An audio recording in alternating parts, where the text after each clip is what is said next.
Mám jednu otázku. Máte toaletní papír? Nemám, bohužel už není. A kdy jste měli naposled? Minulý týden ve čtvrtek, Jak dlouho vám vydržel? jenom dopoledne. Toaletní papír, to je přeci normální teďko. Vy také toaletní papír? Ano, na toaletní papír. Vy také? Ano, no samozřejmě, toaletní papír nikde není. Máte ho dost? No, tady co vidíte v krámě, to je všecko. Jak dlouho počítáte, že vám vydrží? No tak na dopoledne.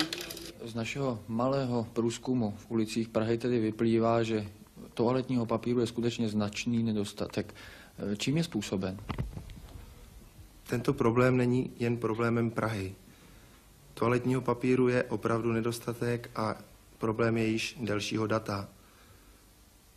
Zhruba 3 až 5 tisíc tun meziročně chybí na uspokojení požadavku obchodu s tím, že tuzemská výroba toho času nemá kapacity, kterými by plně naše požadavky uspokojily.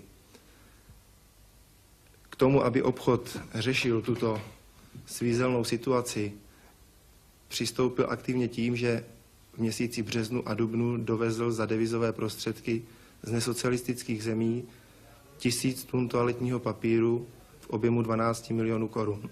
Víme, že tím situaci plně nevyřešíme, nicméně z hlediska časového překlenutí to má výrazný efekt pro zásobování vnitřního trhu. Dlouhodobě chceme tento problém ve spolupráci s výrobou řešit rozšířením tuzemských kapacit, ovšem tento problém je nejen problémem obchodu, ale především problémem výroby.